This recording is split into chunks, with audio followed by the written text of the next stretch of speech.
Welcome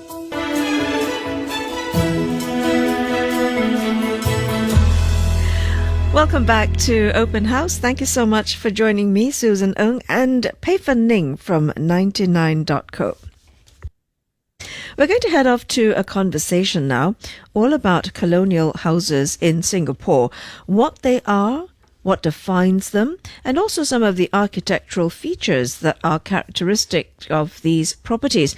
And to help us along in this conversation is Harry Yap. Harry is Associate Branch District Director at Propnex Realty Private Limited. Harry, thank you very much for joining me and Ning today. Hi, Susan. Hi, Ning. Good morning. Let's start off, Harry, with you explaining the definition of a colonial house in Singapore, some of the locations where these houses can be found, and also the architectural features that are characteristic of all of these houses, these properties. Sure. Susan, colonial houses in Singapore, right, are the remnants of the Buddhist colonial eras that we have. They are built by then the colonial master. Though they are designed and built by them, right, they are somehow different from what houses they have in UK because they're adapted for our tropical humid weather that we have in Singapore.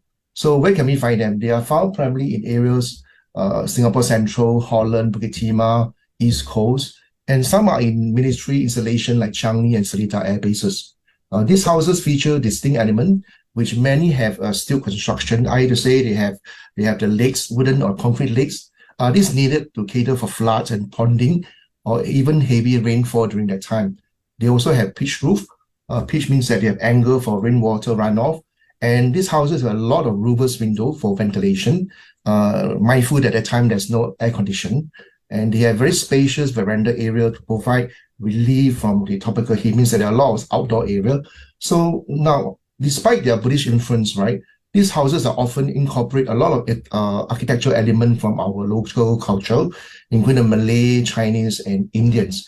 So for me, right, it's very exciting to see these colonial houses because they are so full of character and colors. So today, right, many of these colonial houses have been repurposed already, 90 as private residential, boutique hotels, and many are heritage sites like the Inside Botanical Garden is one of them. So all this effort to put in, right, or to preserve all these houses, right, is just to preserve our historic significance amidst our Singapore urban landscape, Susan. So do tell us more about the historical significance of these colonial houses in Singapore and how did they come to exist?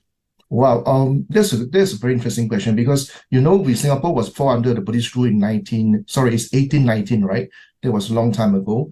Such houses appear mostly after the 1900, where they start building it for resident for their colonial administrator, the merchants, the military commanders, and also expatriate.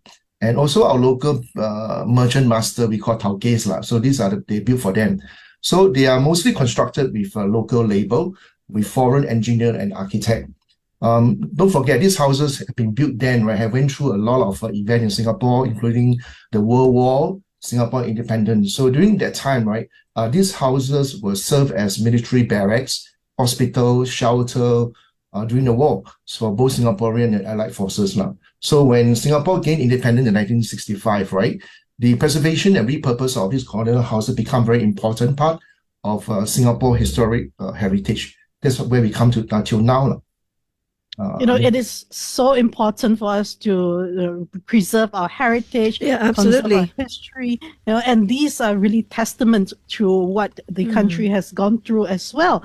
And I think it's also wonderful, Ning and Harry, that we're able to conserve these houses. Yeah, correct. If you look at other countries, right, Singapore is one country that really preserved a lot of historic houses in the British era. Some state in other countries, you can see that most of them are being demolished. In fact, it's very interesting to know that even some condominium, right, in Singapore do have some houses that incorporate inside their clubhouses. One of them is Spring Grove, and the other one, if I'm not wrong, is at Head Courts. So they are actually conservation houses, and the developer cannot demolish it. So they preserve the building, right, the house, right, to be part of the clubhouses. That's interesting. And I wonder whether or not, Harry, this is actually a draw for people who might want a piece of history in their backyard, so to speak. Usually, it mostly is a challenge to a developer. For the developer, but for the resident, it's great, isn't it, to have a piece of history sitting right there? Yeah, I mean that we find if the developer able to incorporate nicely with the modern amenities, because these colonial houses are usually the one that's very nicely done is one actually in Orchard. There's one building there. It's very nicely done. Some like the Grange, right, might not be so nice because the plot of the particular clubhouse is quite small. Whereas the development is quite big, so end up it's not easy to blend in. But I want to applaud the some architect did it very well. Going back to renting colonial houses for individuals who want to seek unique living experience or expats who are looking to live in unique properties in Singapore. So what are the factors that contribute to the appeal of renting such colonial houses? Colonial houses right now, you're talking about the appeal. Definitely they're looking at most people will be looking at colonial houses very differently. Obviously, they have big land.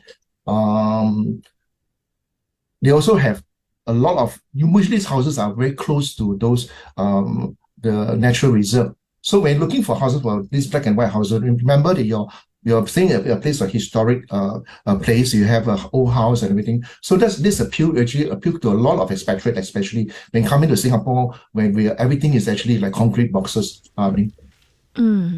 I mean, they're built in areas that have also quite a lot of history and heritage. And where we are located at One North, we have quite a number of these very beautiful colonial houses. So Ning, you got to come and take a walk around here sometime. We've got many buildings. Some are businesses. And of course, out at Seletar Airport in that particular area, isn't it, Harry? The aerospace area. A number of these houses have been turned into retail, F&B, and eateries and things. And up here at One North, we have quite a number of that as well. When we come back from the break, we want to talk about whether or not rental houses are available, how available are they, and how one can actually get more information about rental rates and availability of these colonial houses here in Singapore. Harry Yap is with us now. Harry is Associate Branch District Director with Propnex Realty Private Limited. Stay with us here on Open House.